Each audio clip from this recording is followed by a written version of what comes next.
Test, test, test 1, 2. Wonder if you can hear me now. Probably couldn't hear me talking to myself there for a second. Okay. Sorry about that. Anyway, welcome to episode 2 of Live Lab. Today we're going to be working on this custom mouse. So I downloaded an STL file here for the G305, and you can see here this is the actual meat space piece. And here's my idea. This is what I wanted to do. This is what I wanted to accomplish. Is basically just make an entirely custom mouse chassis, and it's a little bit easier said than done. It's a pretty challenging thing to do. It's a smaller thing than making a custom PC case, which I've done, which we're gonna cover at the end of the Live Lab episode here. It's a little bit more like, because everything is smaller, the tolerances have to be closer, and it's also like a more tactile thing. Like you're dealing with ergonomics and then the tactility of the actual button presses and whatnot, and all of that, like whether a lot of people realize it or not, it is kind of manipulated and changed not by the type of switch. Like a lot of these switches are pretty ubiquitous. Like it's either a switch like this, where the button press is actually this little white guy here. Oh, Bean's trying to join here. Hi, Bean.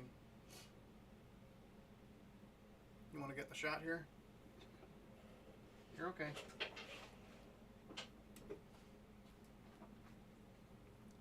No, I just took him out of the shot.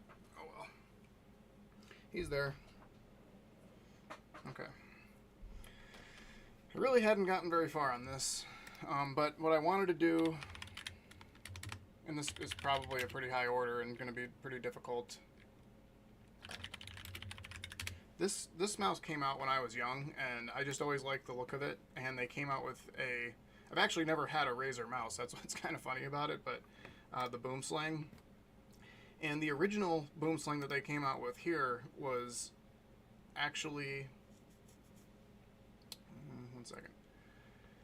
Yeah, this Boom Sling actually like has the old like ball wheel, That's the wrong thing to say. Trackball style mouse, and then they did I don't know what, collector's edition. It was like it was a special promotional thing. They only made a certain number of them. Yeah, you can't get, they're super expensive now if you want to get one, and it's probably used, so $1,000.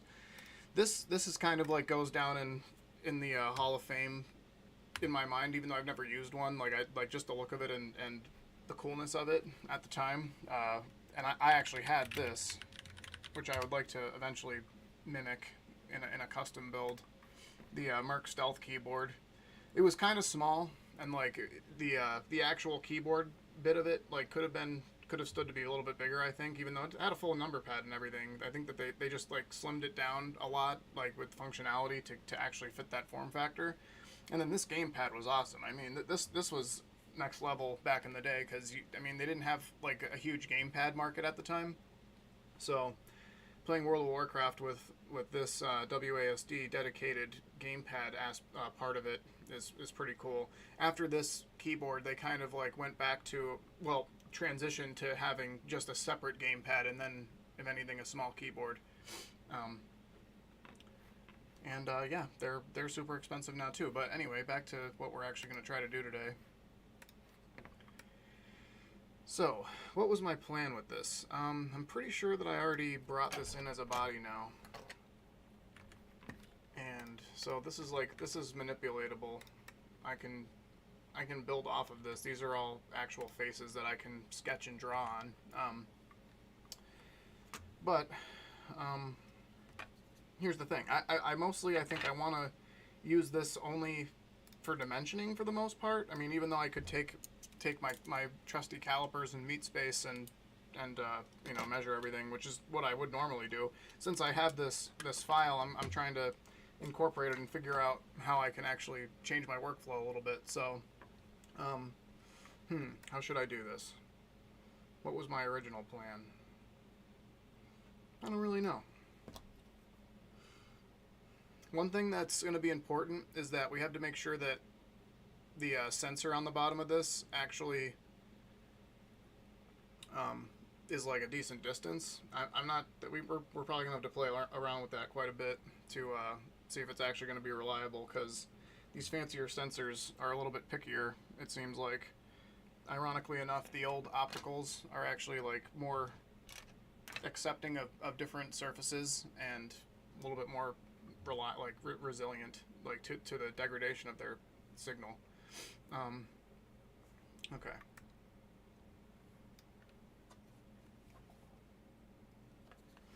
So I think first things first, I'm going to get refamiliarized with how this actually sits in here and like where the points of contact are. Okay, that's upside down.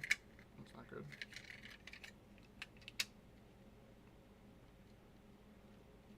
Okay, that's how it sits. Where is it contacting? Unfortunately, my camera isn't really focusing very on close-ups. I'm not sure what's going on. I think it might be the camera type that I'm using.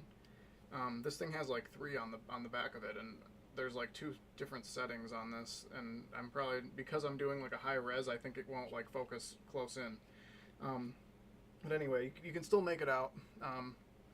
You've got this here, where it's resting.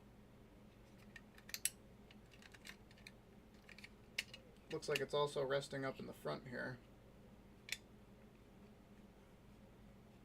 This hole, and this hole.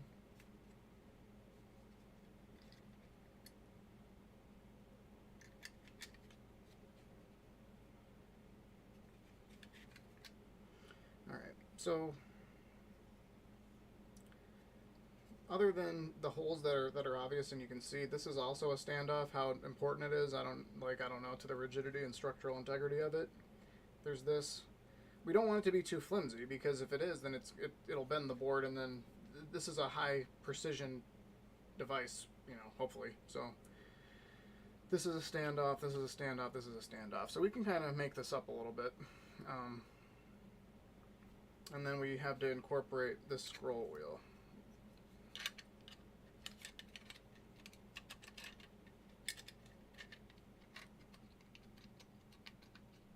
Keep putting it on upside down. That's not going to work. There you go. This has and then this button is right here, so you can see that this is basically like this. How did I do this? I think the scroll wheel needs to go on first to have enough room.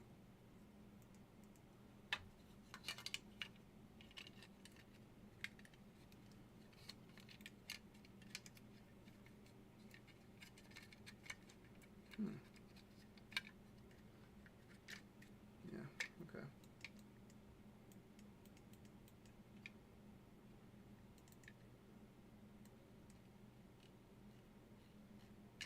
And then this spring on it is that's supposed to lock it in place, I think, actually, is how it's supposed to work, but got lint in the grease. Okay.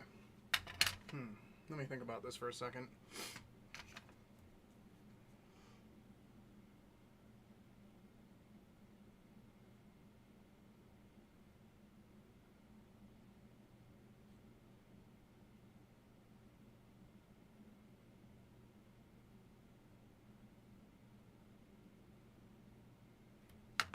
Okay.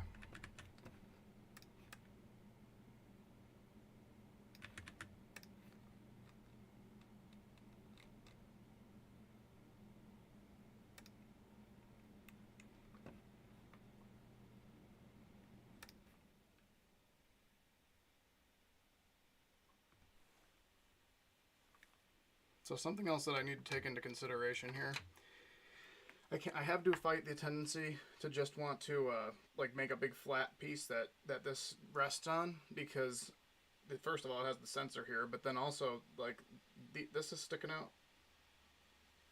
You can see, yeah, you can see there's huge bits here. That's why it's only standing. That's why they have the standoffs in specific places. Now what's cool is that because I have this file, I can just make a sketch right on one of the standoffs. So I'm already at the right height, and then I can look at them all and see where they're at, and then trace around it basically, and only put the standoffs ideally in the place where it needs to be.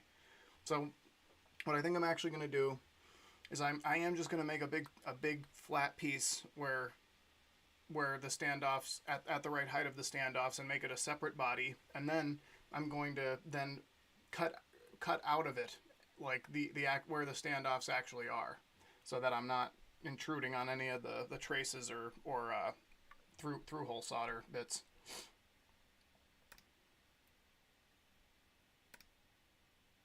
And this doesn't need to be perfect. I can toy with it. This is a really big. This is a demanding file for this.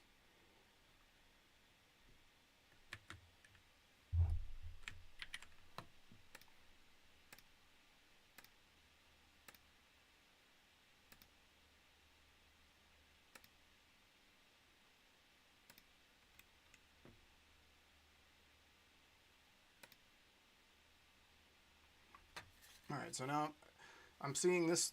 I can't really point. Here, I'll point with this. So I'm looking at this here, and I want to see, is that actually a standoff? So that corresponds to this back in the right here. And it is indeed at the right height, and it is being used as a standoff. So I do want that.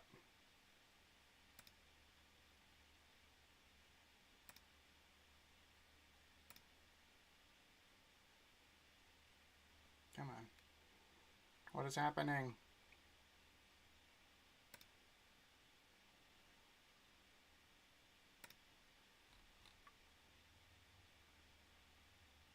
Dewey. What is happening? It's struggling.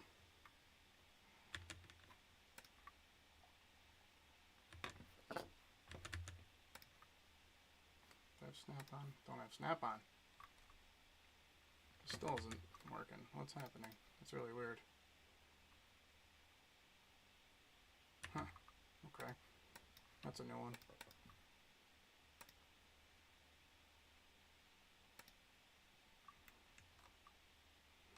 Okay.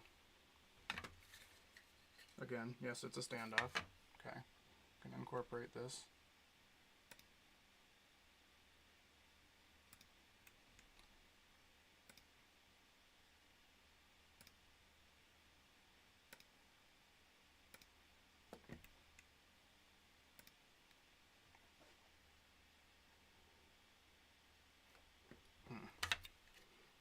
We're gonna just skip all the way up here, and then we'll shave it down later, like I'm already planning to do.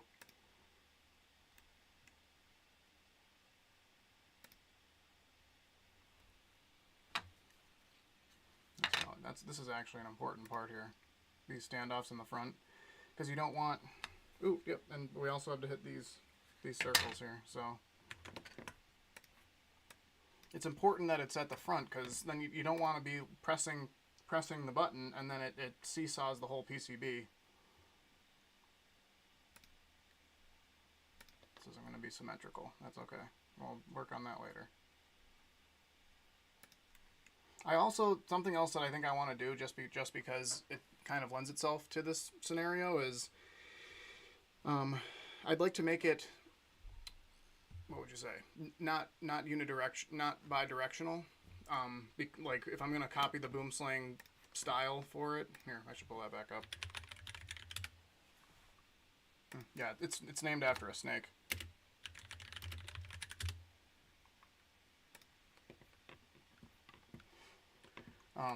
This is an ambidextrous mouse style. It's symmetrical. I'm gonna make it so that it's right-handed.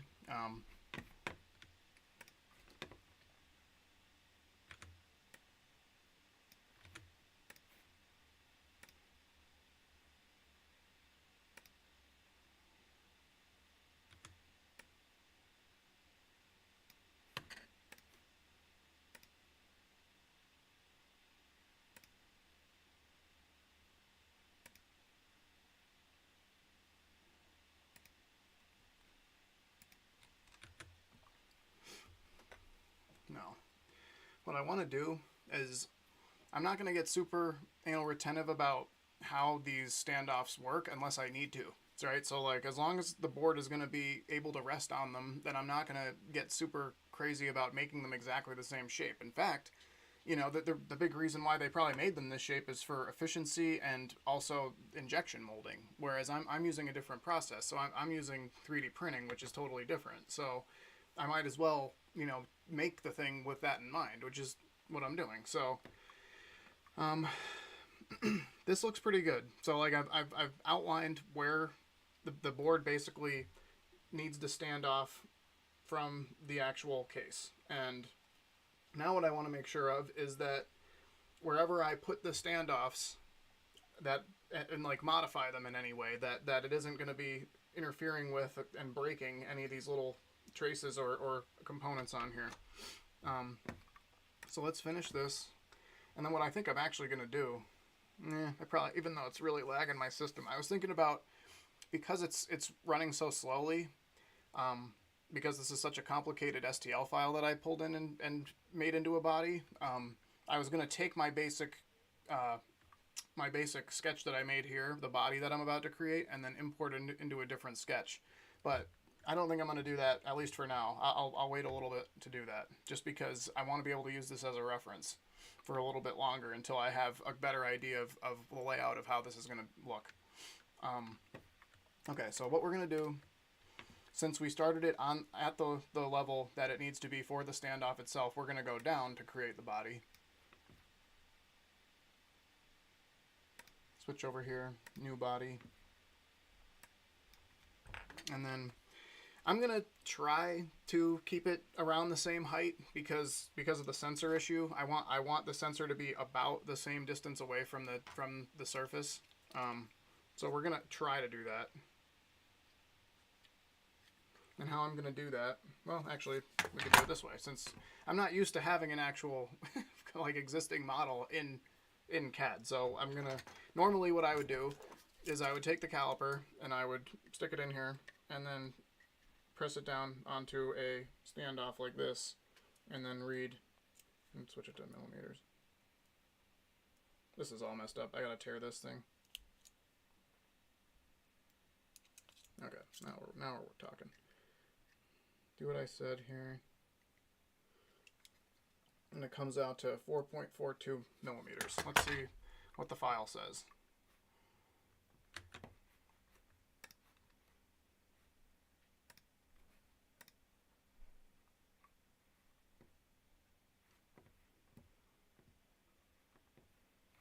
What the heck?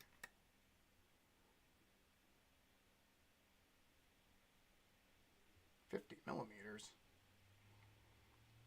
That is clearly not right. Okay, so this is going to be an issue. So I guess that the file is enormous. Okay, well, I can easily scale the thing.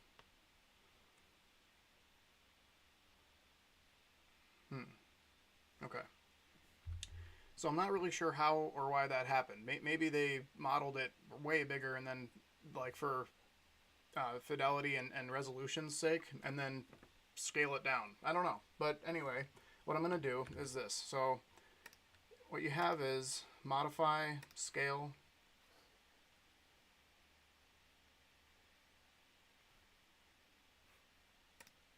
Pick this body.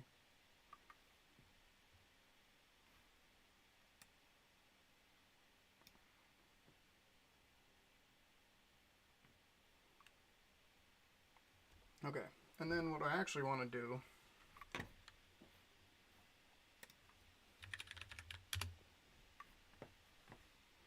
it's at 50 millimeters divided by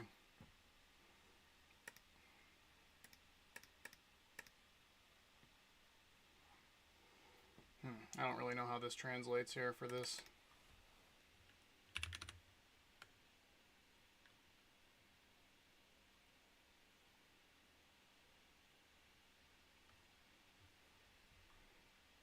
Just gonna work.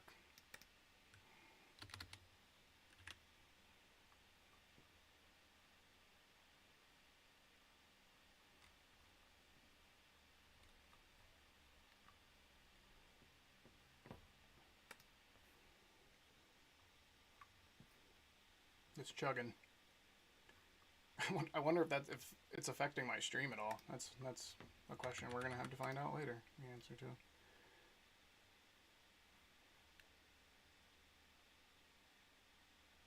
What's going on here? I feel like it's just chugging. Bean's still here.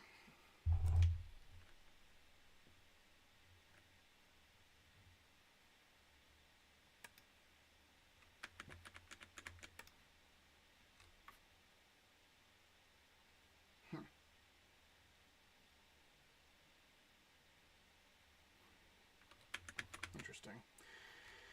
Okay, I'm not sure why that's happening.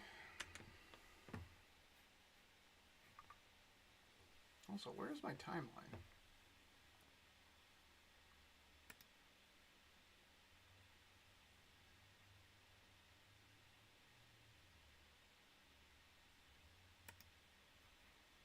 That's wrong. That's wrong. Ay, ay, ay. What happened to my timeline? Maybe I don't... Oh, you know what? This might be mixed up because...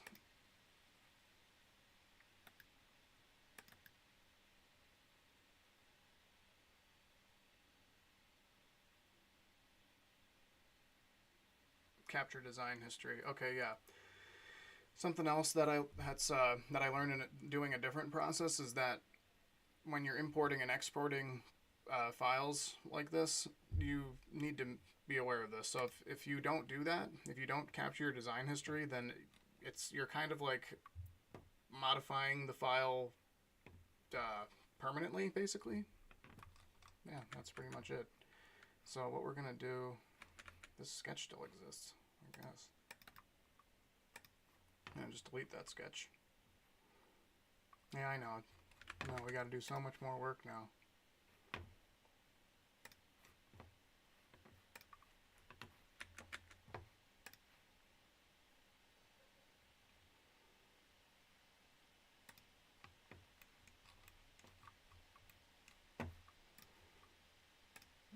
I remember where it needs to go though now, so it'll be a lot faster.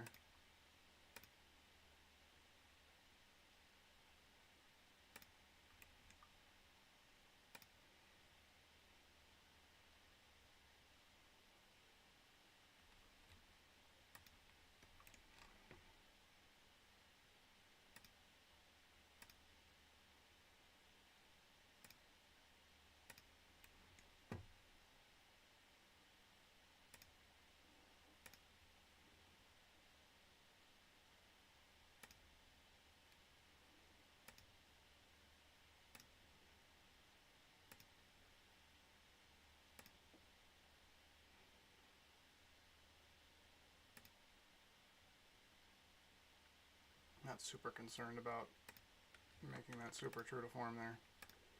I'm going to have to modify this anyway when we start dealing with the buttons.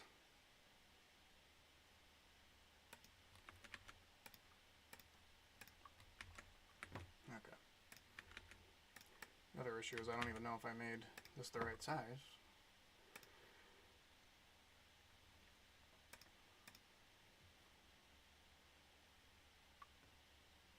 Six. It's pretty close. Still not right though. Wonder how I can make it right. I don't know. There's probably some math I can do, but that scaling feature is kind of weird to me. I'm not super familiar with that thing. I haven't used it a whole lot yet.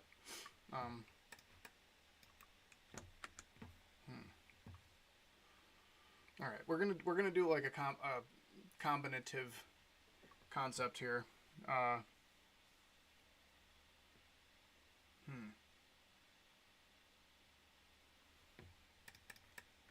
Wait a second.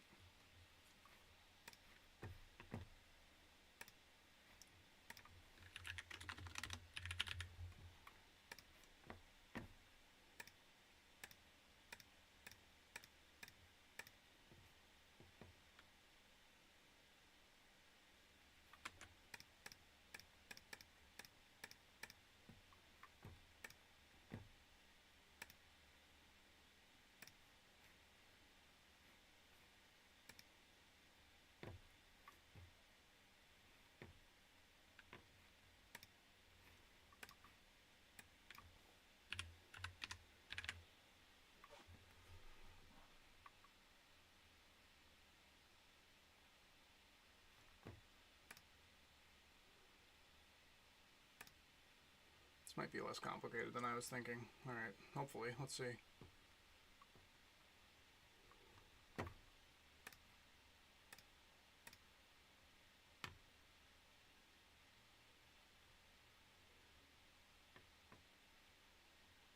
.49.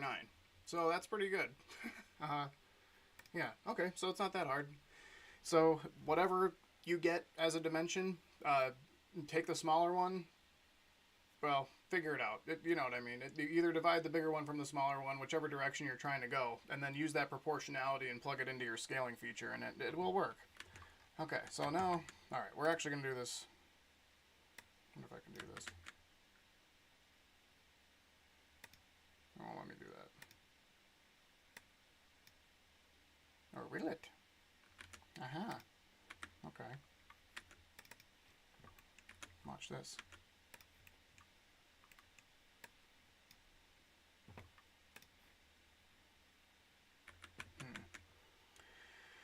What is going to be the center point of this? How would you do this?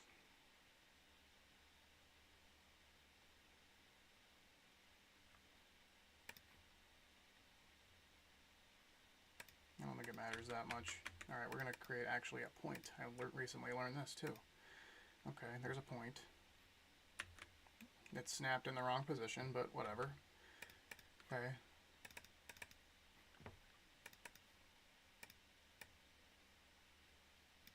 And then what was our number? 0.736. Wait, was that right? Damn it.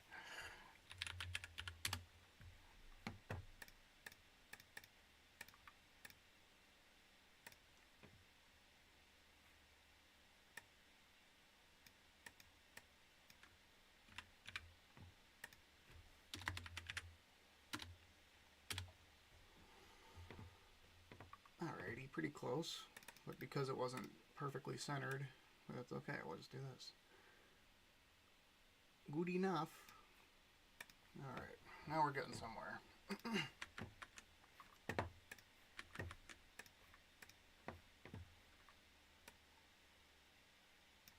And now what we'll do, we'll just click that.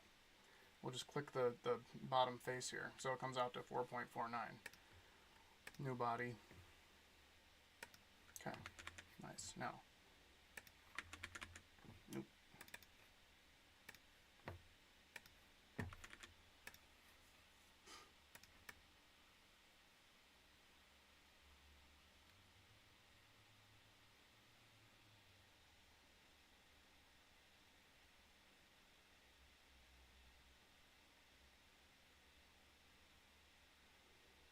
I'm curious.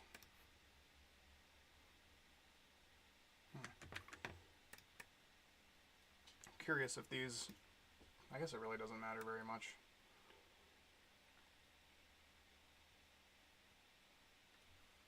Alright. Next step is we're gonna basically cut out and only go where these standoffs are to an extent. And then we're gonna make the actual base of the mouse. And then we'll into the base of the mouse, the actual bottom flat layer. We'll put into it the spaces for the mouse feet. And where did I put those mouse feet?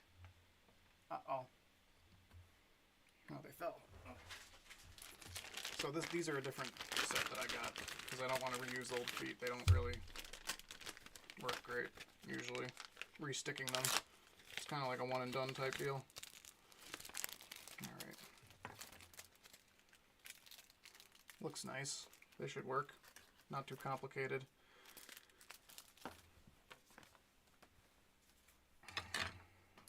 So much cat fur. Alright. So now what we're going to do... Actually, you know what, we're going to reuse the old sketch, just because. So we made our body, but... Actually, we probably shouldn't. Just for cleanliness' sake. That's what I would normally do if I was just doing this by myself, but... For the live stream, we'll do this.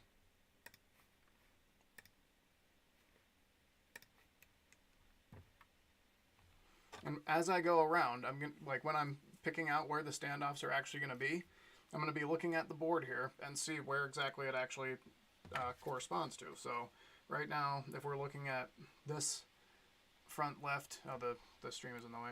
Okay. If we're looking at this one here, then that corresponds to this one up here. So look underneath there, and it's pretty wide open there. Right? Let's just make sure.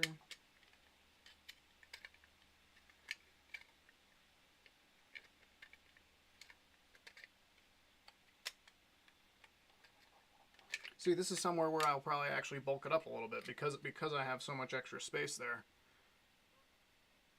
I'm definitely going to change my camera so that it's like focusable and close on, for the next stream. So, because I have so much real estate there, I'm going to do this.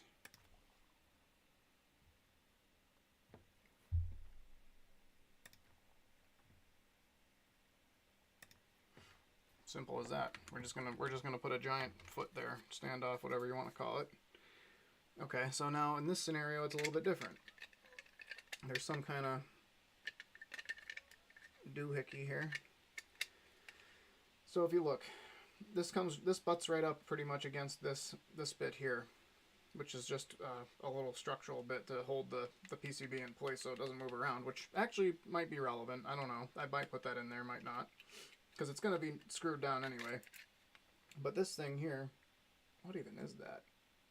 I don't know. Here, I think I can do this quick.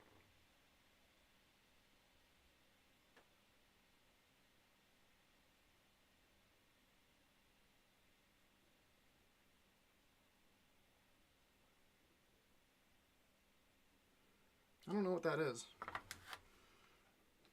Oh, antenna. Okay, yeah, it says Ant2. Yeah, so that's the antenna there. That's really a tiny antenna. So, honestly, something that I might look into as a mod in the future is desoldering this and soldering a way bigger antenna on there. That would improve the range. You know, they go for weight and sleekness, but I think a lot of people prefer just having really good range on their stuff. Okay, so next up, got that. I still have a little bit of space here. We're not going to overthink it. We're just going to go like this. It doesn't need to be 2 posts like that. Then on the other side, it's pretty much the same. Got lots of real estate here. So what I'm actually going to do,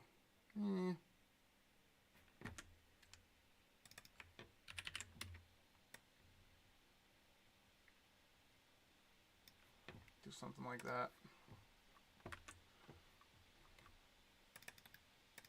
Oop, what did I just do?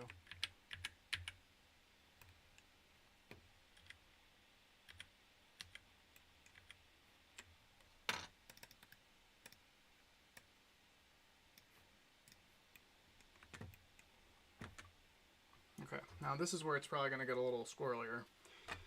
So for this one in the back, this is this one here. Well, the middle, really. Let's see if that possibly could be interfering with something if I'm not too careful. So I kind of have to deduce here where exactly this is going to go. So here's the hole. I'm not going to go insane, but you can see. So that hole in the center of the standoff is pretty close to these components here. What are they?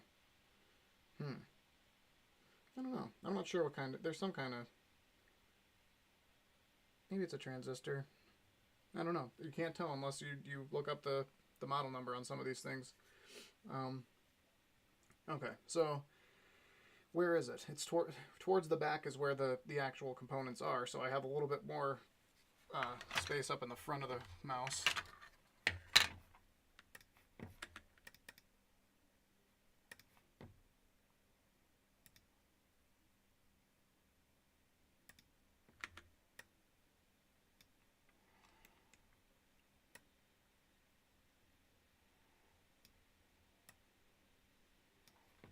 Alright, just to be safe, we'll do that.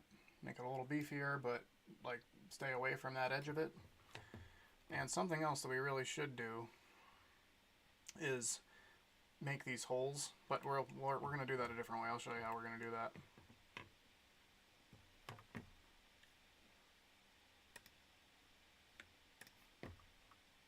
Okay. Now we're moving on to this standoff in the back.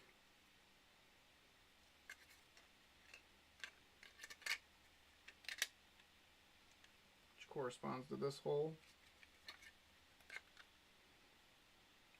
Right here. And again, you want to be a little bit careful on the rear end of it.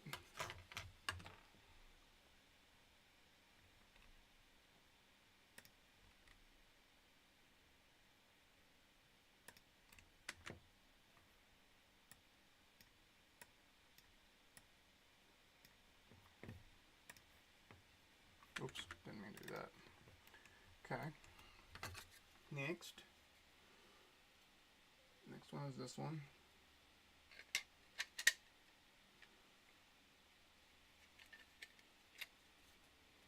Alright, so this one we gotta be really careful. This one's crowded with this component here. What kind of component is it? Ooh, look at that. There's actually a switch on here. Oh, okay. Well, that's just to turn it on and off. That makes sense. Okay, yeah. So this is the power switch. Again, it's a generic switch that they then interact with through this hole with this thing. Here you go. See it? Simple as that. Okay. Now that's going to be relevant. That's going to be relevant once I want to actually, you know, be able to turn the thing on and off. I got to figure out a way to interact with this little notch on here. Okay. All right, we got to be careful on this one though. See, they were careful not to crowd it on this end at all.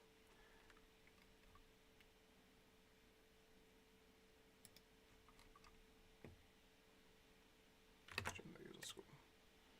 I'm breaking tradition.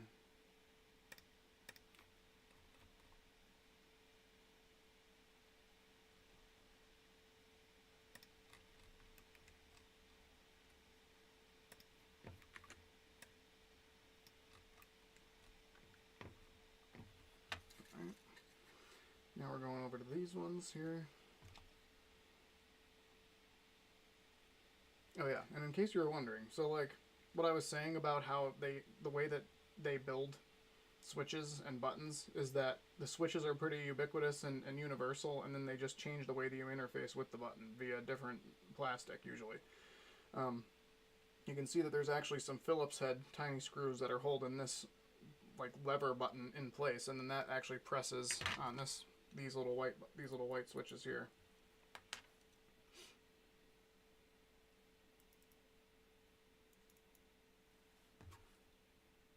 Yeah, and then these switches are going to be pretty generic too, I imagine.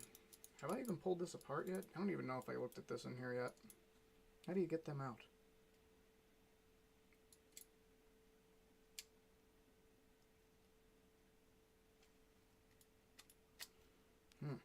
I don't know.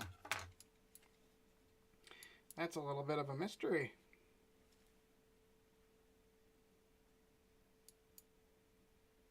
Are they glued? Oh boy, I hope we don't have glue. Glue is not good.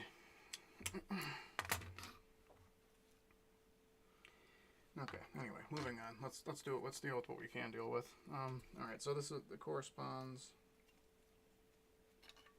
Look in here. That's wide open there. Wide open spaces.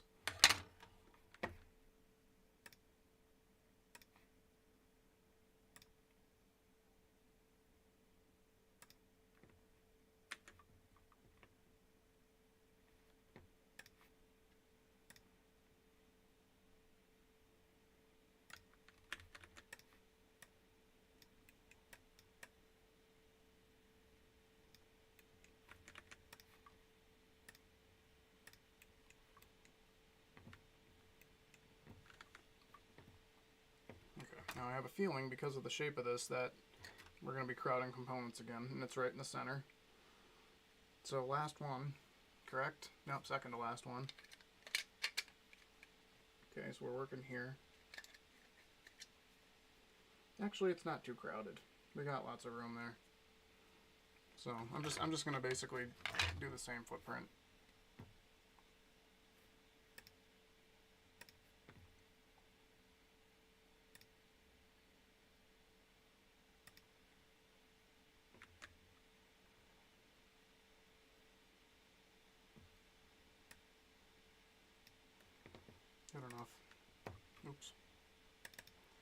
one more. Clearly this one here, this hole. There's actually empty pads there. These are empty pads. Don't know about what that's about. Not gonna worry about it.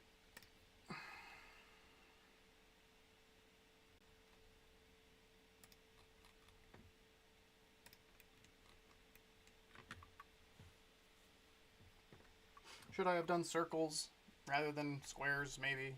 Maybe I'll just fillet them down to like be not have sharp corners on them afterwards once they're actual bodies. Well, we're just gonna play it by ear here. Okay. Oh wait, I think I just missed one. Yeah, I did. This one here. This hole. Not much around it. Same deal. I'm gonna just copy this.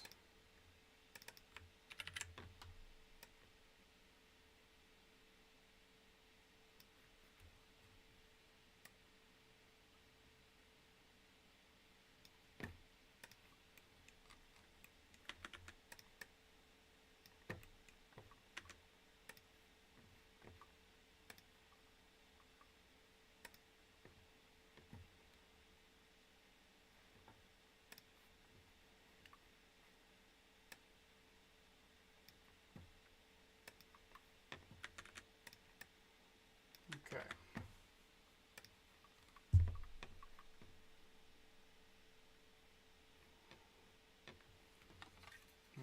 I don't know if I want to do exactly that. Let's see here, 1 second. I think I want to leave a little bit.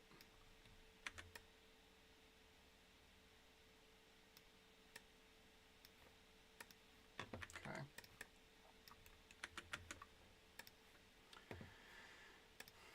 Now, I do want to make these holes in it. And then the other thing is that they're not just holes. These also protrude out through the actual PCB. Still no chat. Feel free to ask me questions. Oops, that's not right. Nice.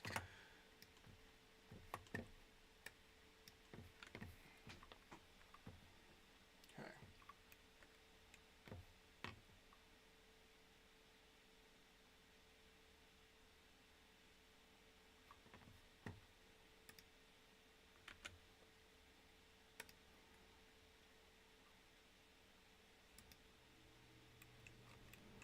Okay, now how I'm going to do this is, this is going to be a little bit tedious, I think, and not at all efficient. But the best way to do it, to actual keep structural integrity, is, well, dimensional integrity, is to make a sketch on each different face of the standoffs that come through, and then extrude them. Even though it's really wasteful and creates a lot of sketches, it's probably going to be my best bet because I can get it in a very precise area.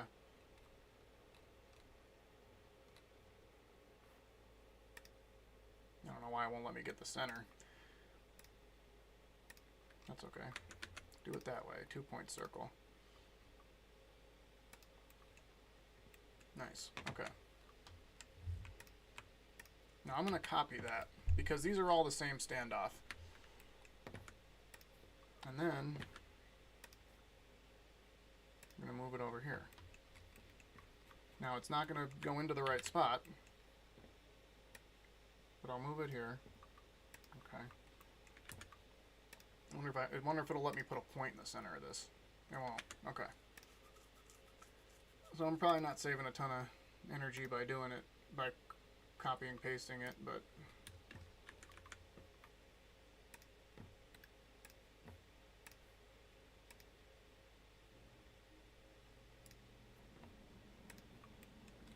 see.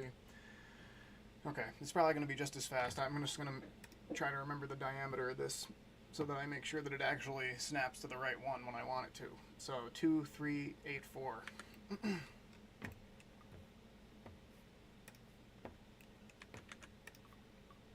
I haven't figured out a better way to do this, so if you know a better way, please tell me. I'd rather not waste my time, but this is the best way I figured out. I'm pretty much making this up as I go when it comes to learning 3D CAD.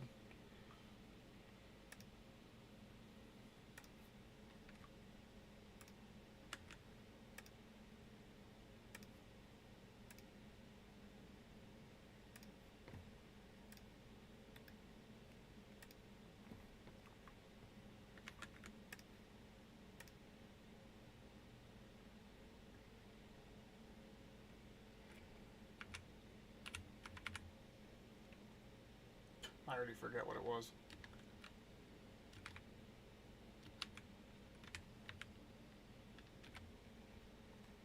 Okay. 2.138 sounds right to me.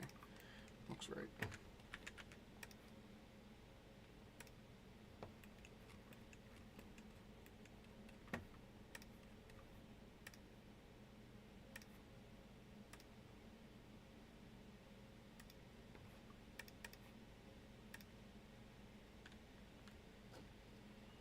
You see, now that looks different.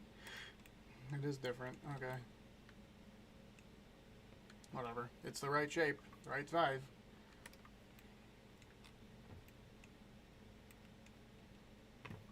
Whoa, what's this? Missing one.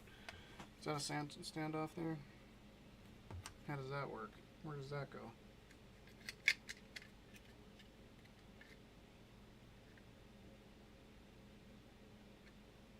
You see what I'm looking at is this here? Tiny little guy.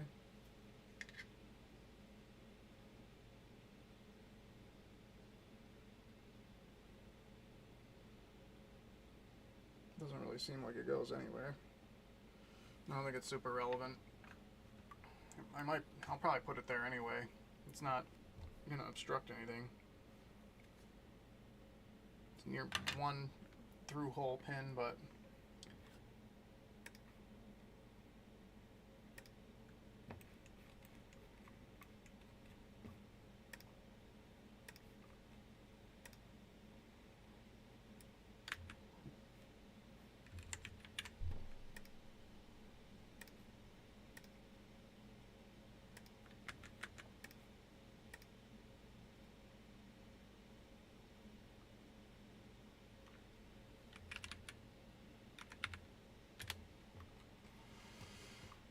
alright.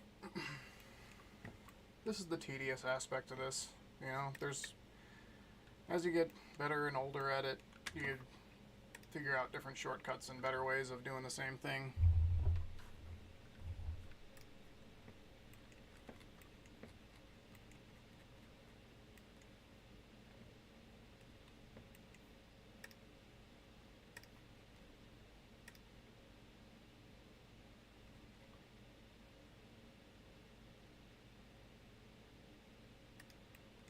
Good enough.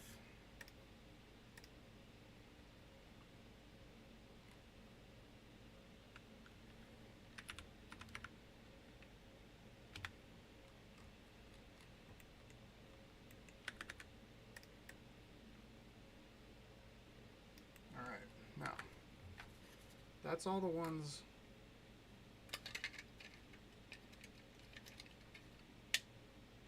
that actually go up and through.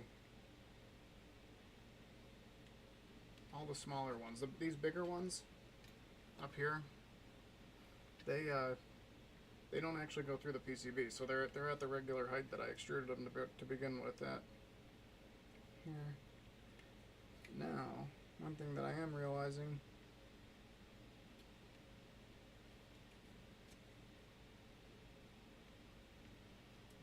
this one and this one both seem to be like a millimeter higher than the others. All the white ones are flush, and then those two are actually higher. That's interesting. So all the ones with white circles around them are flush, and then the other ones, these other two aren't. They're an extra millimeter high. That's probably just how it screws together.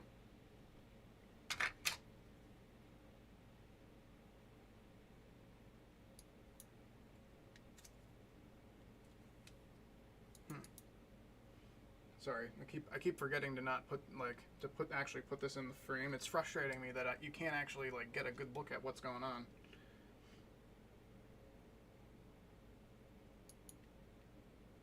This is also a button here, right in the center. There's more screws I'm gonna have to take apart with this. I can see. Yeah, there's lots of screws in here that I'm gonna have to take out.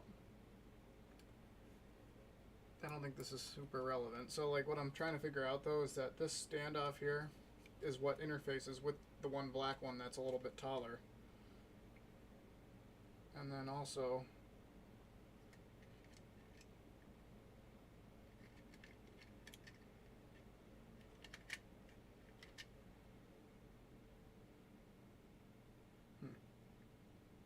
I don't know. I think this one's kind of irrelevant. I'm not too positive. Okay, anyway. How important is that going to be? Not terribly. I'm going to basically cut all these back down once I make the hole through the actual piece. So they need to be...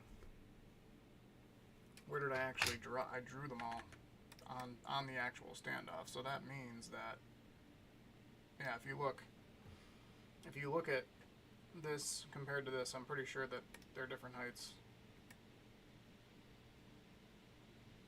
Yeah, here, let's see.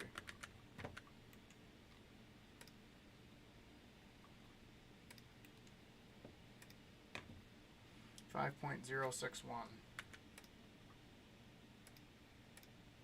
Yep. Yeah, so it's about a millimeter difference. So this is a little taller. Because I made them all on it, honestly, it's going to be the right height. So, cool. That's actually perfect then.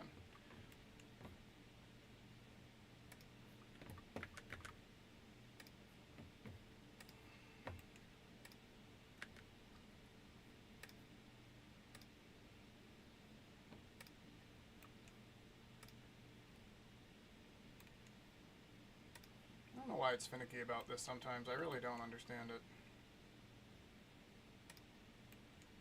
Like, it won't let me do all of them, only some of them at a time. Oh, you know what it is? Because those are the two that are at a different height. That's right, that's why I won't. What is that, not a real circle? Come on.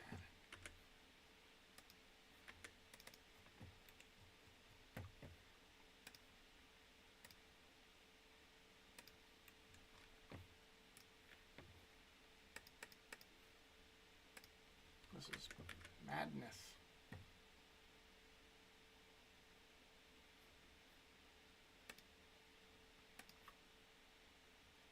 What is that?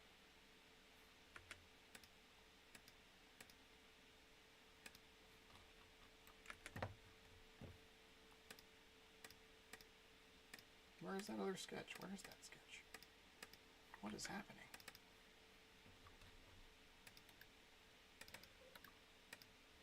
Weird.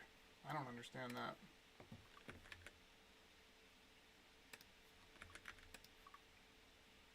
Still won't. Okay, well, you know what you do? You know what you do? You redo it.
Alright.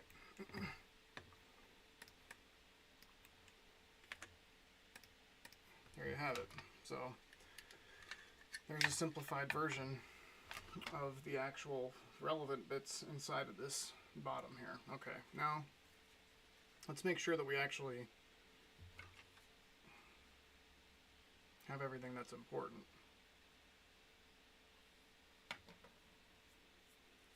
Now, something that I don't think is right is the actual distance from the standoff face, head, whatever, to here. 4. That's what it was, 4.42. Right? And that, but that's the that's this one up here. 4.36. It's pretty strong.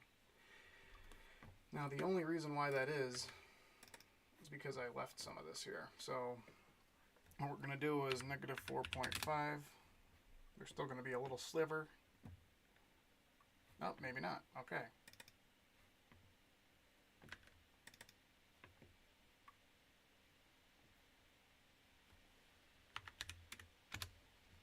Now there will.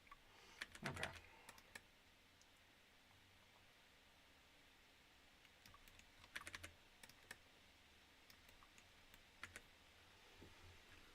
Okay. As you can see, this is a long, tedious process. Gonna keep going here for a little bit longer on this particular thing, and then I'm actually gonna start doing a little bit of work, doing the same type of thing on my gaming computer here. Make sure no one chatted. Nope. Okay. Nope, keep doing this. That's not what I want. I'm gonna have to figure out a better way to do this.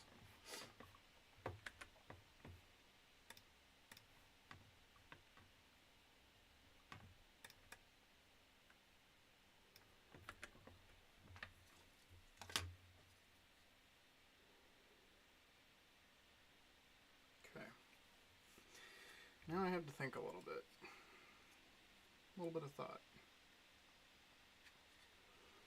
So something else we want to replicate is this. This little imprint, whatever you want to call it. It's concentric extrusion that goes around, that this nests inside of, basically, it looks like. Does it really nest? Yeah, it does. What happens is that this has a little bump in it, so it isn't that the entire piece gets nested inside, it's just that that little bump, like, basically does.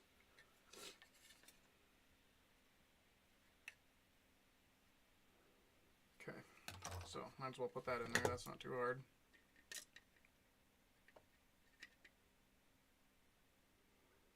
$18.7.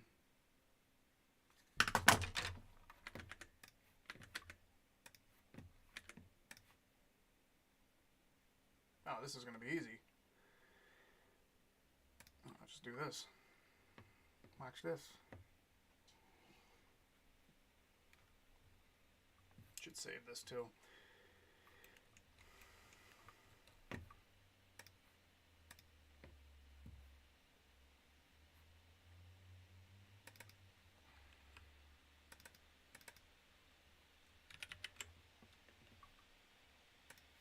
Okay.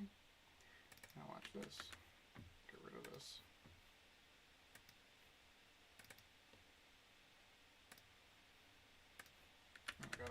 Gotta put my center point.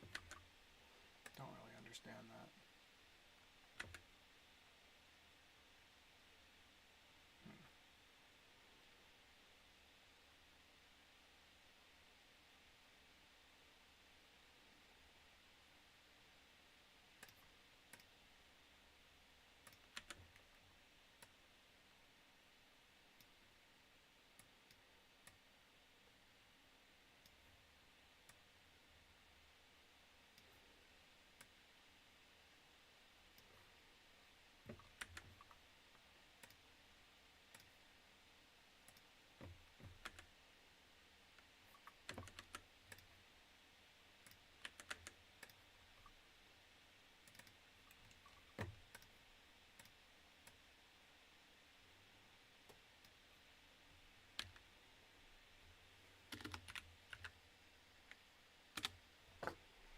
Good enough.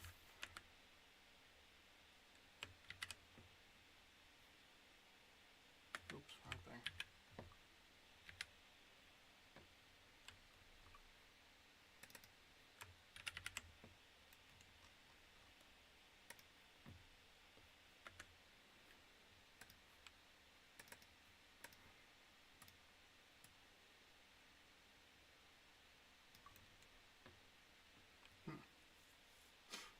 Interesting. Okay. That's okay. We're going to do this. Just do it this way.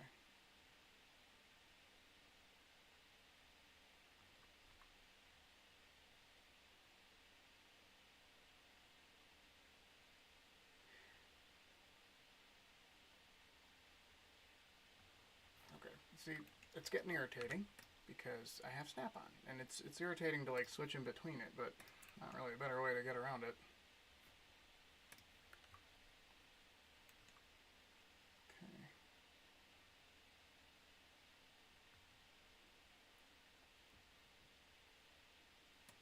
Nice. Okay. Now what we're gonna do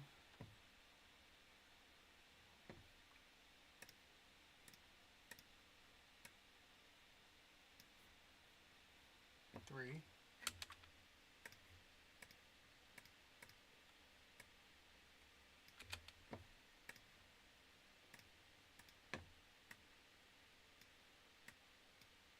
Bah. Oops. What did I do?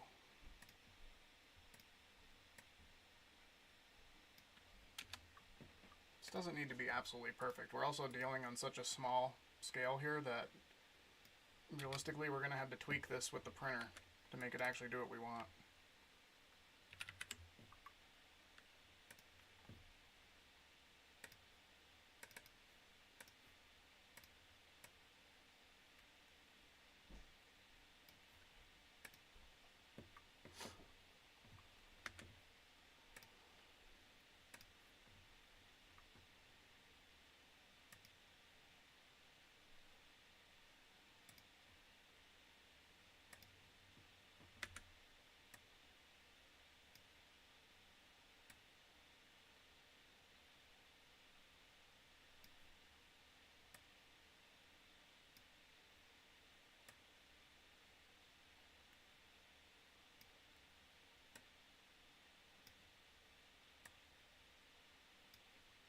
This isn't quite an ellipse.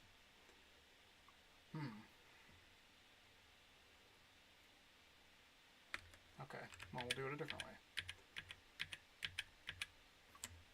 It's more of a rounded rectangle.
What's happening?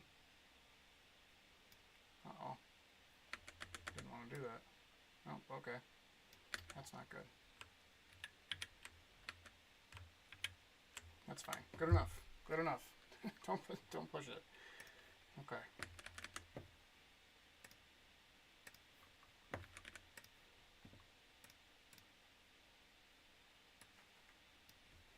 How tall is it? Oh, well, let's just do this.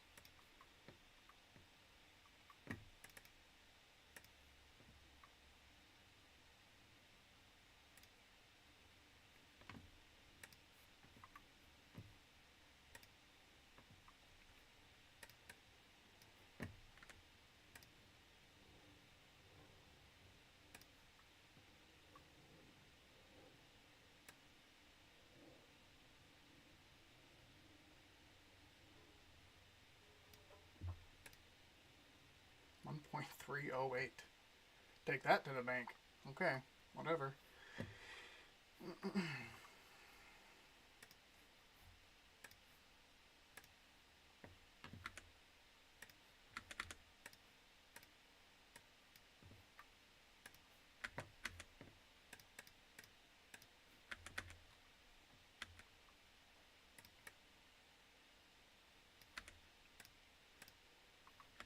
this. What are we going to do now? Now we're going to do this. How much do we move it? 0.268. Having this file is nice.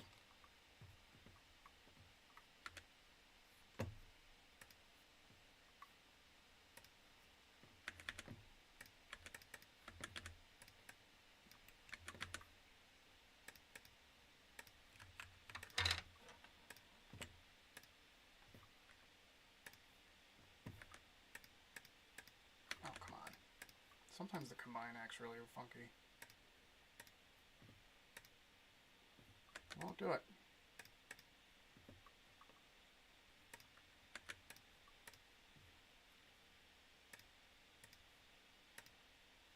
Still won't do it. Interesting.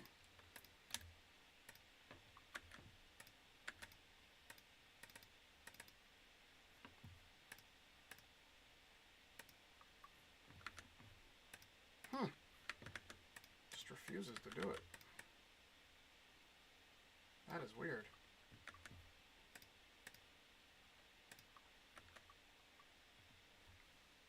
That's odd. I don't know what's happening. I mean, it looks good, but it's not, I can't combine these rings onto that body. I don't know how important that's going to be. We're going to just keep moving on. Keep going. Let's keep going here. Okay.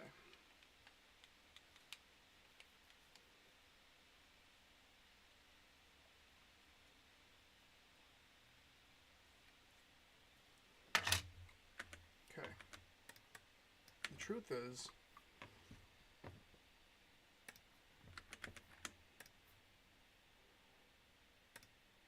that I can now start actually, rather than just working around what already exists, I can start actually making the design that I want.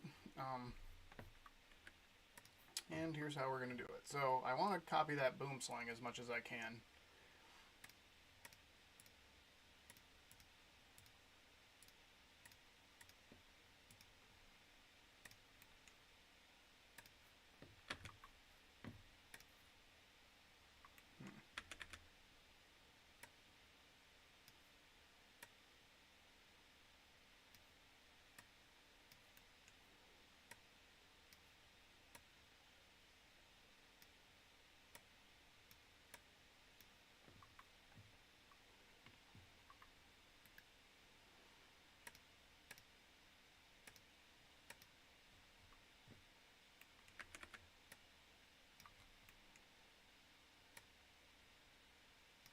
Okay, so you can see, like, using splines, you can get a pretty nice little curve pretty easily.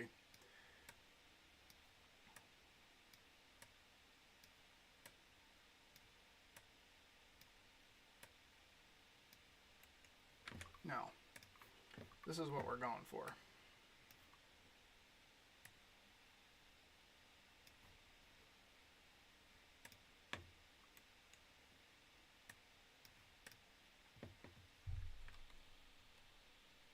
$1,000. Holy crap. Okay. So I do like this little bit here. I think that that would be nice actually to like be able to stick your finger in there to actually pick up the mouse, because realistically, you know, I do pick up the mouse. I don't know what you would call my style, you know, like claw grip, palm grip, fingertip grip. I don't really know. I feel like I'm in the middle of all that. That being said, let's see here. We're gonna do that. We're gonna make it. Here, let's actually use this as a reference. So, how do I want it to be? Yeah. So we'll slim this up a little bit. So make that little cavern. We're gonna have to figure out a different way to do the side buttons.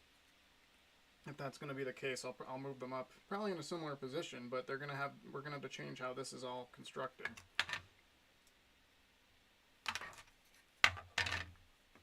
It'll be easier said than done, that's for sure. And how we will do that, though, is we'll take this and just measure it. It's a pretty simple shape to recreate. We'll recreate the actual shape of this component, and then we'll build the chassis around it.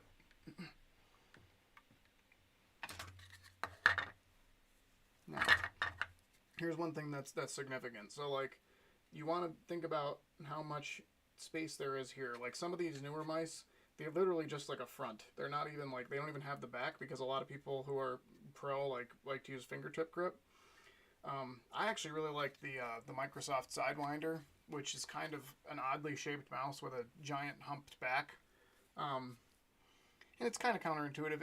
It's like, I feel like when I would game with it, I would use like fully fingertip grip / claw. So like the big humped back didn't really matter anyway. And then when I was using it just casually, then I could actually rest my hand on it and have the palm grip. So like originally I was going to try to copy that, but now I think I'm going to I want to try to copy this weird boom slang shape.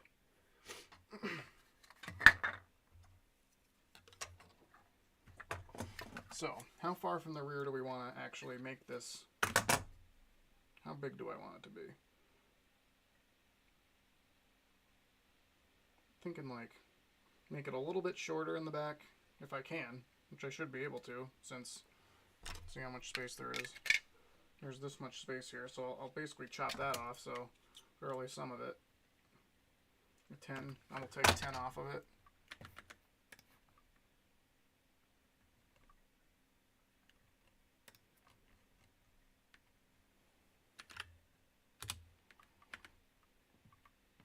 Seems a little extreme, so what we're going to do... Is that stuck on there? Ah, crud. I stuck it on there now. Crap. Okay. Just going to remake this. It's super easy once you have fit points.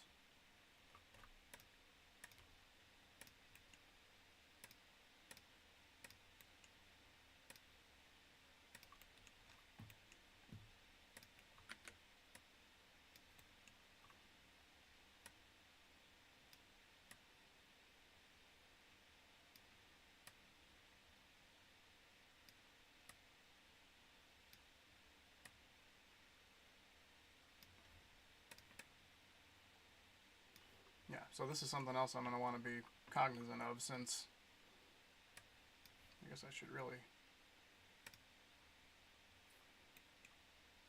Can always cut this down though, so I guess it isn't that relevant. Get it somewhat within reason here. Might still make it look sleek, but...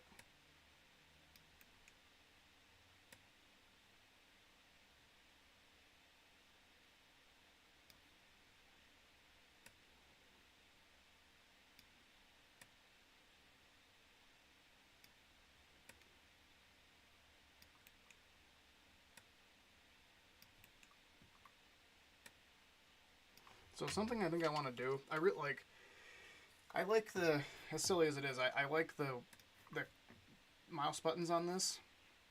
The actual right and left click. I like how big and fanned out it is, like a snake's head. So I'm gonna accentuate that a little bit, I think, and like basically make it really small on the back and big in the front.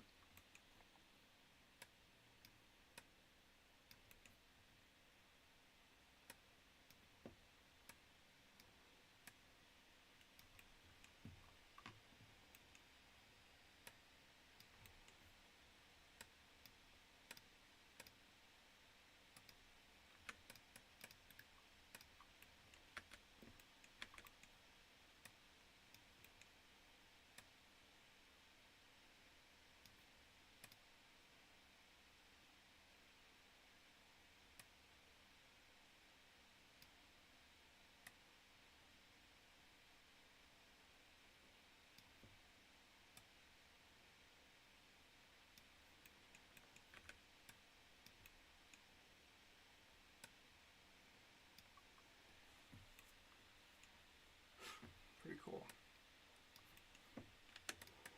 I'm not going to make it symmetrical because like I said, I want to actually make it ergonomically right-handed.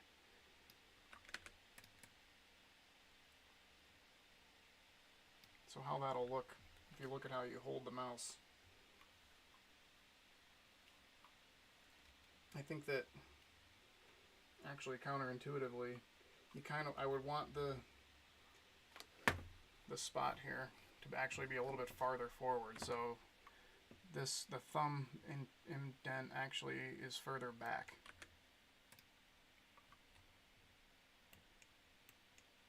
Where are my fit points?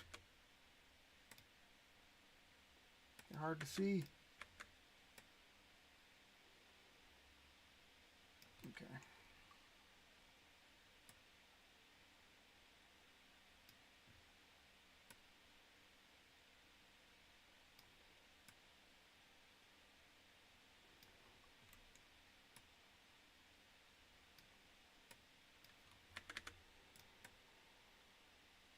Oh boy, getting excited now.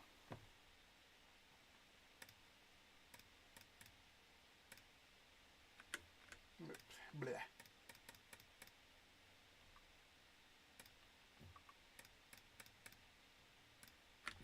Yeah.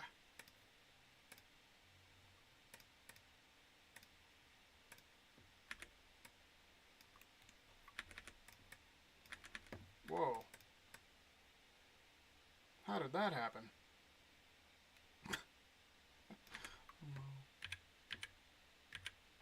That's weird. The only time I've ever managed to get that to work that way is when you move a point to a point, or in a sketch that move a point on a sketch to a point on another sketch that's on a separate plane. That's the only way I've been able to do that before.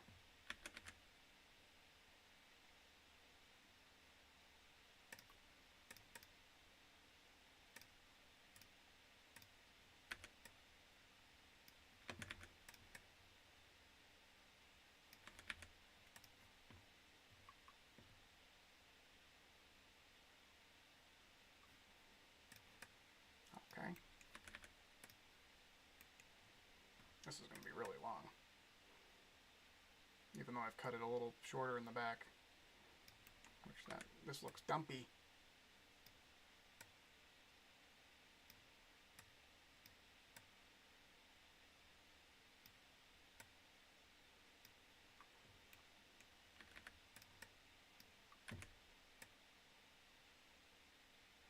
How long is it? How long do I want it to be?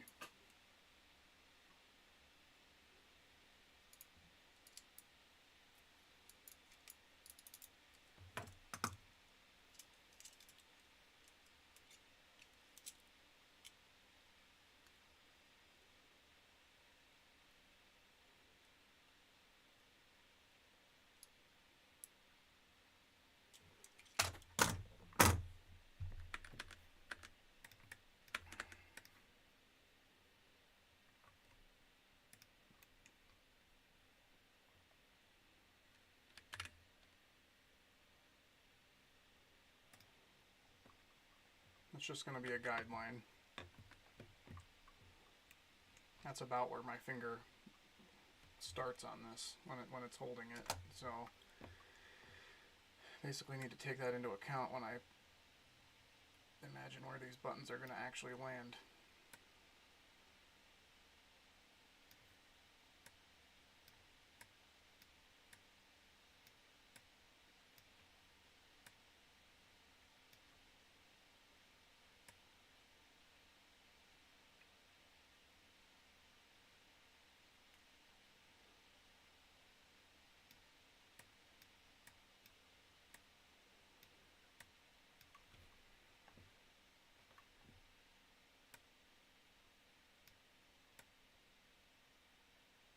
Yeah, I guess I can think about, you know, your thumb is here on where the buttons are. So that's kind of a guideline. Make this a little more intense.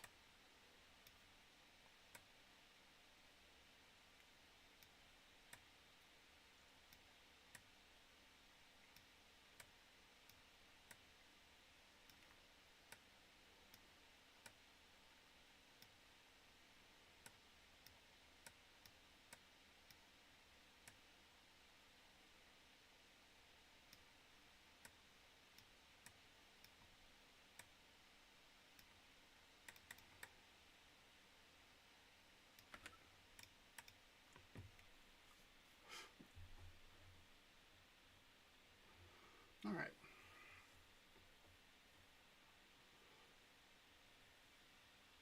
realistically, the actual footprint of this is probably not exactly that shape, but we're gonna need to have a general shape of it and extrude it, and then we'll chop it down to how we want it.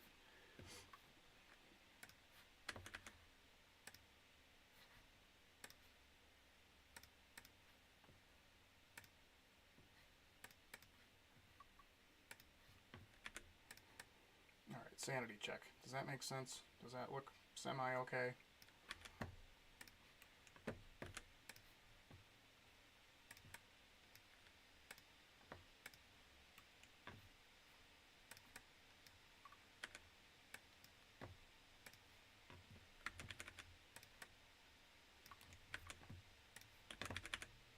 Alright, pretty cool.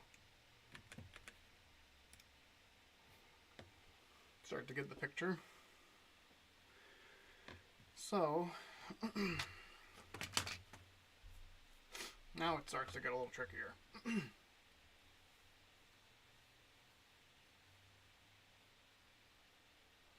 Now, what I might do is I might just print this as a test to see if the PCB fits onto it and if there's anything that I'm just really missing. So actually, let's do that. Let's just do that as a little bit of a test, a little bit of a sanity check. This won't take very long to print.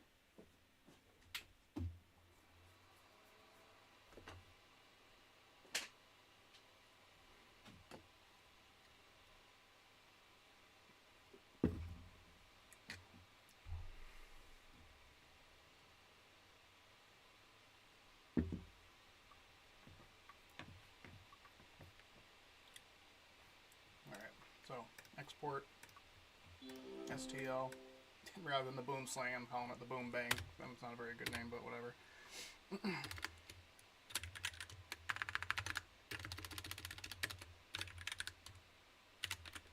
Oops.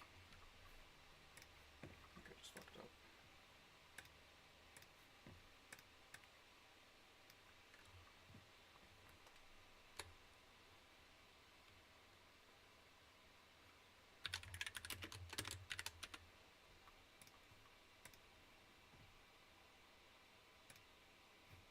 Also just send it to my downloads. Smart.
Some crappy PLA.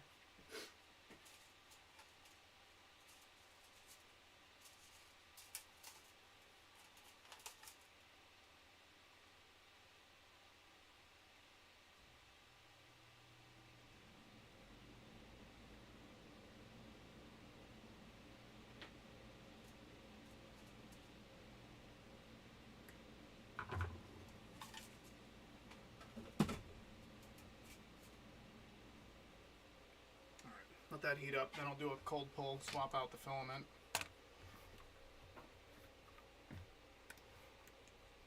Should be pretty simple.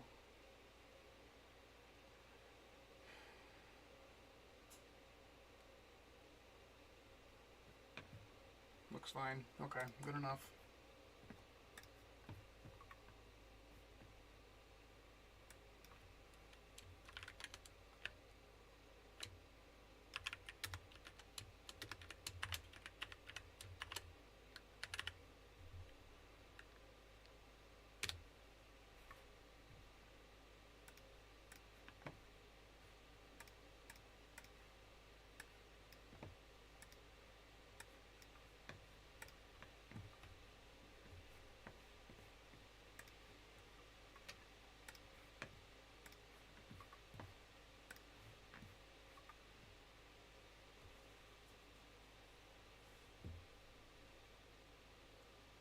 Alright, we're going to move on from this project now.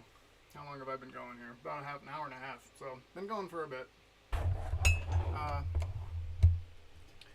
Let's see here. Alright, sorry, you gotta move over a bit for a sec.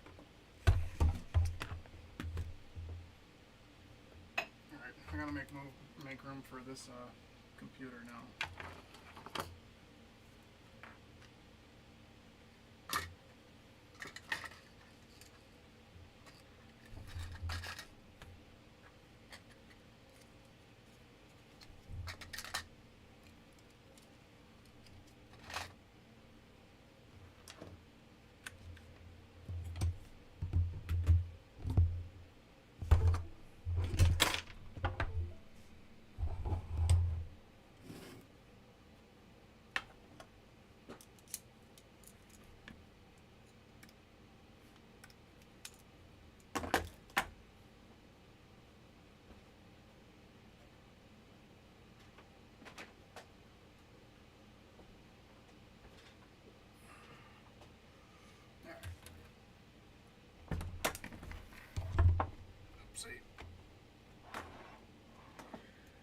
Okay.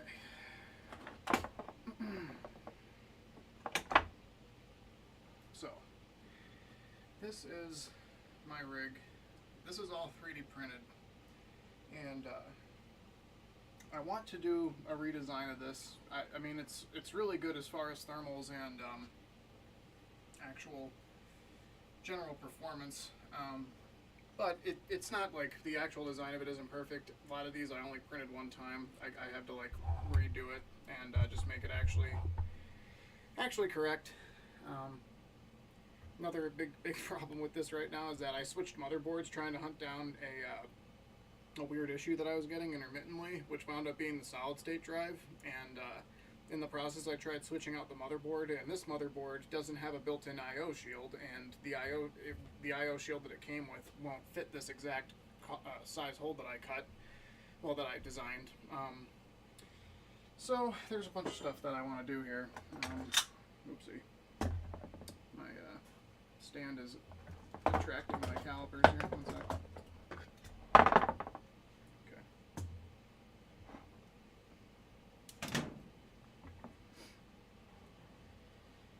So what I'm contemplating for the next iteration here is, what I think I might want to do is not use traditional PC fans at all, and instead try to use a blower fan. And like maybe one or two of these guys, I have two of them. I mean, if you run two of them, then it's heavier, but they run at a lower RPM, so they're quieter. I don't know. I'm not sure. I'm going to think about this for a little bit. One thing that I don't have an answer for is, if I do that, then I don't really like looking at the fins of the heatsink of the actual radiator when like it's fully constructed. I like the fans of that better than just the bare fins. But I'm not really sure what direction I want to go here. So first of all, first things first. Let's I'll just show you me changing this fast. Not that there's too much to show.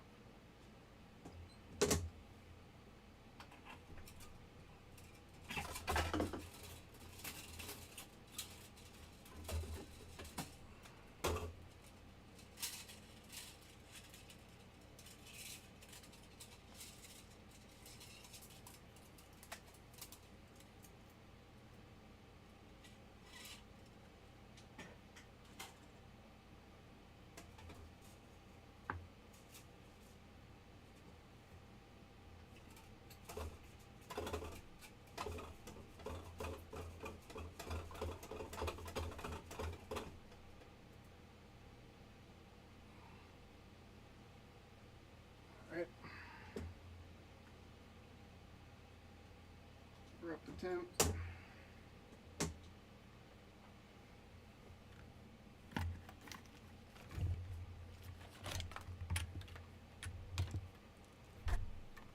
in the way now.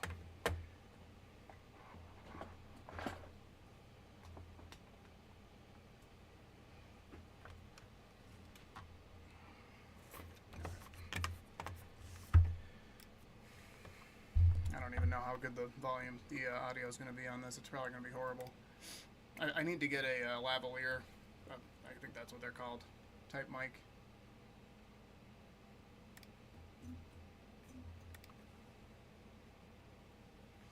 Okay. I'm going to take this apart a little bit.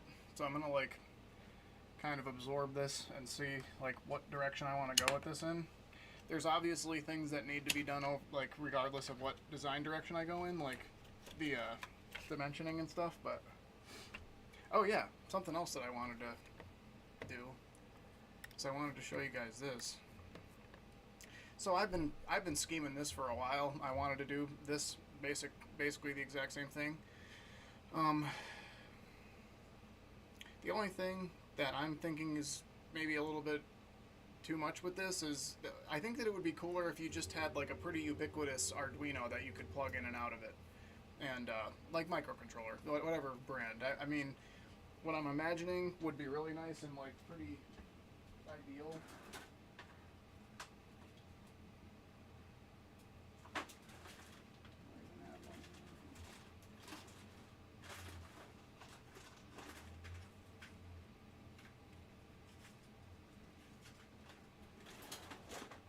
Something like these Arduino Zhaos. This is the original version. I've got a few laying around here. There's a newer version, there's a Bluetooth version. And what I was thinking is like rather than having it built out like on an actual microprocessor, like just have it be a ubiquitous Arduino that you can then plug directly into a USB port and just, oops.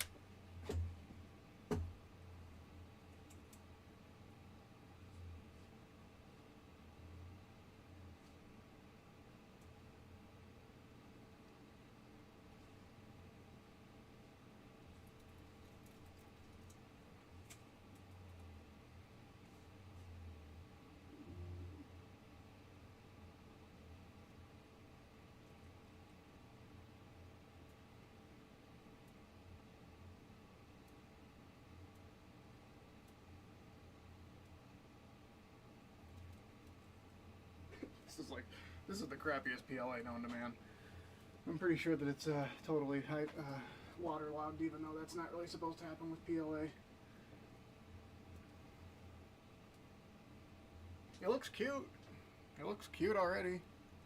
It's gonna be too small, but that's okay. That's why we printed it as a sanity check before we go and design the whole rest of the damn thing. Anyway, okay, so here you can see he's got a freaking bare bones microprocessor on here, and then he's doing all the actual, like he's basically making an Arduino that has the sole purpose of controlling fans and pumps and whatnot. And the thing is, why this is useful is because if you have a water cooling setup, this rig has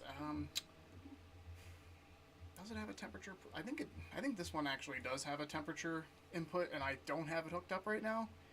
Which all the temperature input is an input that is looking for resistance, and then you tell it a range of resistance, and as the temperature of your water or whatever goes up or down, it changes the resistance. Higher temperature, higher resistance generally. So I actually have a. This isn't a very good shot, is it? Let me take this off quick.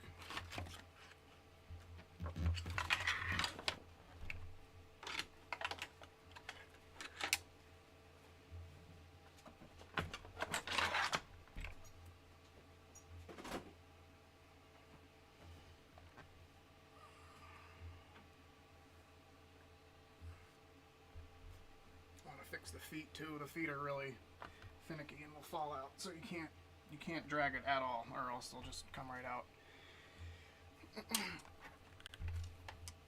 Okay, this is gonna be way better. So something that I'm pretty proud of, and that came out really nice with this is actually a fully 3D printed radiator, or reservoir. I mean, not the radiator. The radiator is not.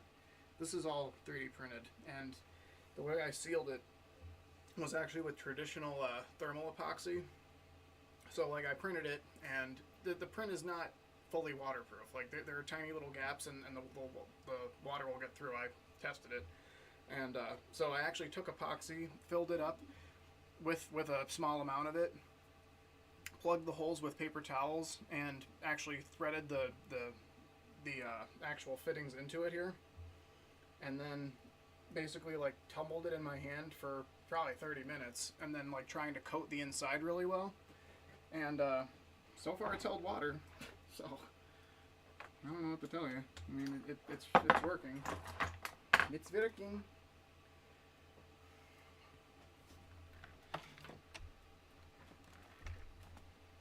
I'm on top of something here. I'm on top of a stopper. Okay.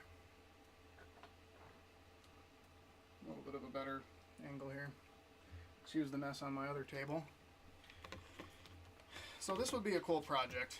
I want to do my own version of this, and basically the idea is that, okay, I could take there's actually, this has a lead coming out of it, because this is one of those temperature probe stops. So basically this is always in contact with the water. This also, I wrapped the silver kill coil around it too, so there is a silver kill coil in this loop. Something else that should be noted is that I did get a ton of corrosion on the water block last time I opened it up and cleaned it, reapplied paste and stuff, and that's to be expected kind of, because I'm mixing copper and aluminum, which really isn't smart, but I'm using like highly anti-corrosive additives in the coolant system, in the coolant itself, and I mean, it's still really effective, and the corrosion supposedly doesn't really affect thermal aspects that much, but I imagine that if those little tiny microfins get corroded enough that like they impede flow, then it should be significant. So yeah, definitely want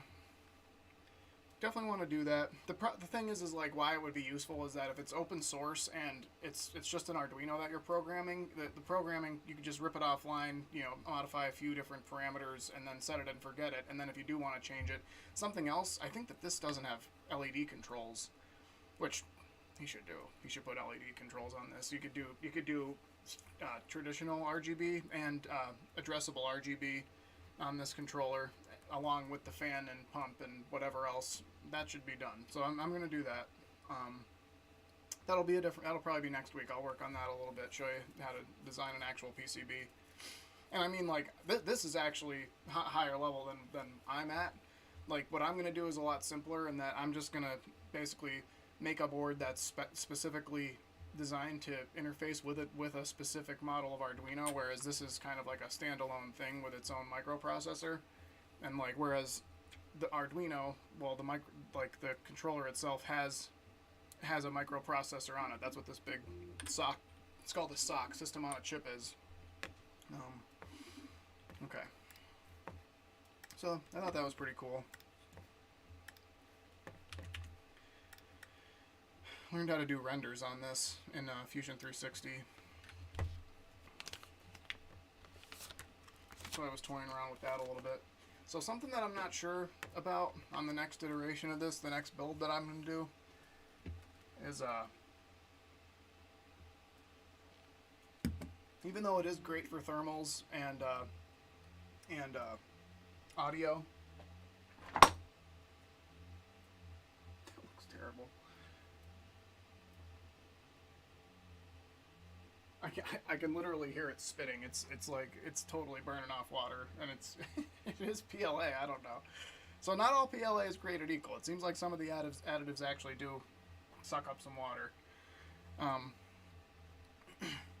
What I wasn't sure if, like, what direction I want to go in with this, with the next time I build this.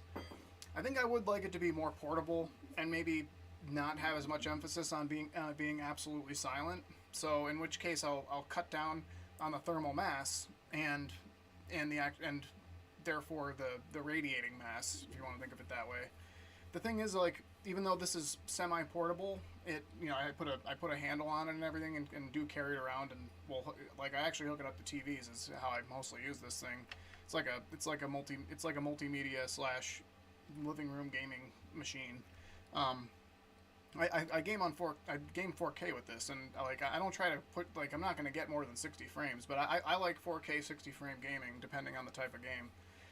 And this pulls it off pretty well. I'm still pretty satisfied with it. It's a 2080 for the Win 3 EVGA with a EKWB block on it, and I actually had the hydro copper block on it and messed it up by cleaning it with alcohol like an idiot. Didn't look that up, and like put micro cracks all through it.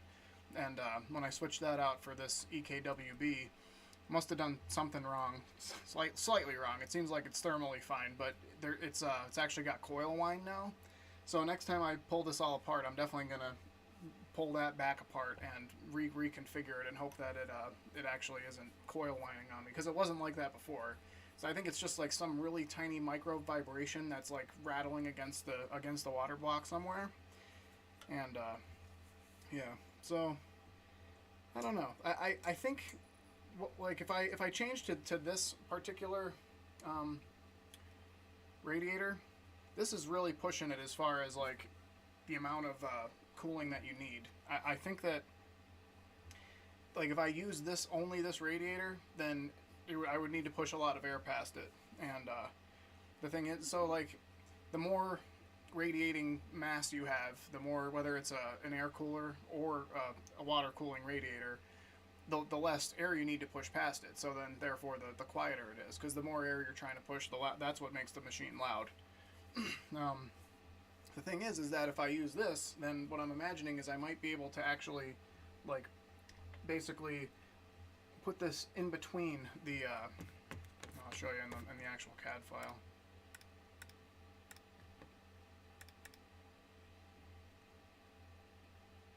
Did I actually name it? Yeah, I did. There we go.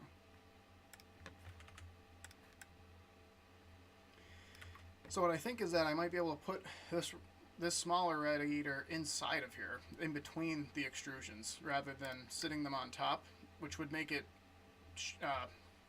lower profile, which would be nice. A few other things that are wrong that I should have done better is I put adjustment in this motherboard tray, but like an idiot, I made it so that the width of the motherboard tray itself is end to end too big. Like it is only as big as the extrusions themselves, so the adjustment is pointless. It can adjust back and forth fine, but not side to side. I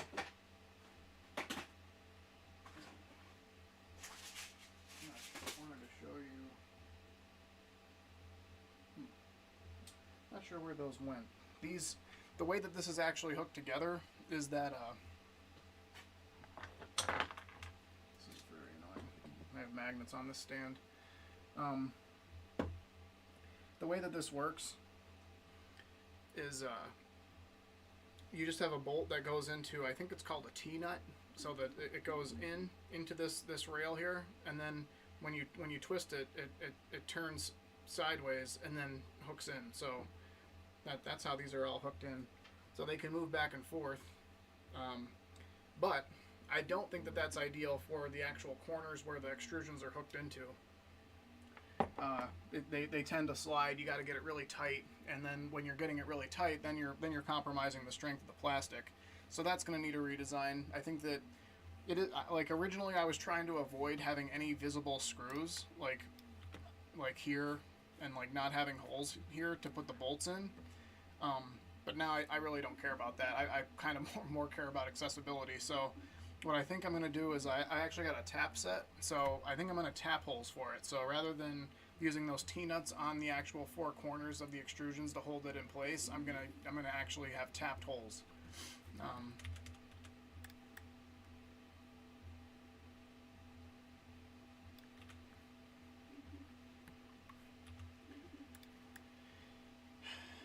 Something else that if I'm gonna do the set in what would you call it, lower profile deal with this radiator, then I'll need to move the power supply. So something that I was imagining doing is getting an SFX power supply and putting that in the front, and then like running an extension cable to the back. so you still have the power plugged in at the back. But then if I did that, this is kind of like a big open space here. Well, the graphics card goes there, but there is enough space in the front that I think I can fit an SFX PSU. Looking at it, I'm almost positive I can. So I still need to buy that. That's the problem. So I think that this is going to be mostly like just doing things that I know that I can do that need to be done. This setup has been not great. So like the way that this the way that the graphics card actually hooks in here in the back is kind of jank. I had to like cut and modify that quite a bit. I forgot this here, so I printed this whole back piece and forgot that this big guy was going to be in the way. Kind of what I'm imagining is like basically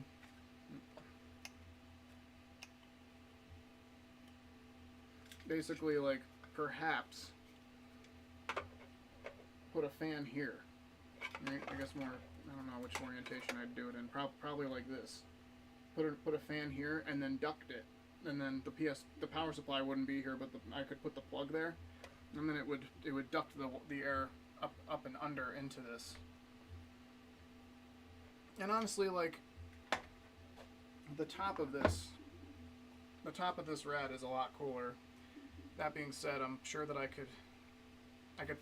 this kind of like has actual mount positions, so I could probably 3D print something pretty cool for here. Anything I put there is going to obstruct the airflow and make it perform worse, but you know, at least it also needs to be protected ideally.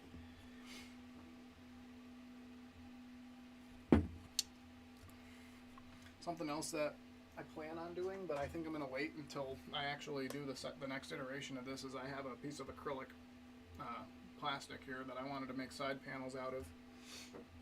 I bought it way too thick. I bought 6mm thick plastic. I don't know what I was thinking. I designed this with only 4mm thick attachments, whatever you want to call it. So like I thought this was pretty clever. The way that this works, I didn't really explain it that close, but like this is pretty modular. So like even if you get a really long graphics card, you can just get bigger extrusions. You can just get longer extrusions and then change and modify how these go together. You know, I made this look stylish and cool, but you could do kind of whatever you wanted. That's kind of the beauty of it.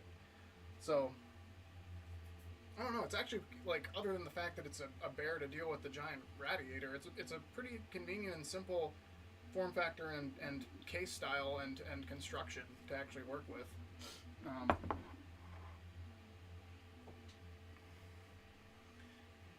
It's definitely a little intimidating. It was intimidating building it in the first place, and now it's just what direction do I want to take it? I don't know. It's pretty badass the way it is. I mean, like, without doing a blower fan and all that crap. I mean, that came to mind just because it would be like another thing that I could try to do with this. That would be pushing the envelope. I'm not like really a huge fan of this giant fan array on the top. Not a fan of the fan array. And I was also considering taking the front fan out and just doing a flat front, because it's kind of not really a necessary fan.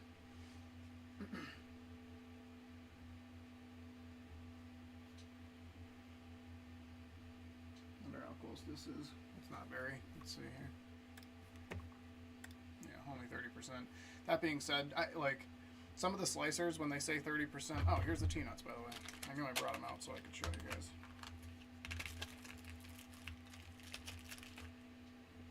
So these are pretty clever.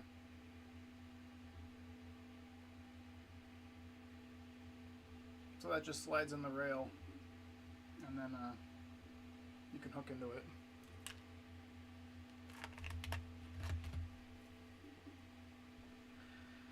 Alright guys, I've been going for about 2 hours now.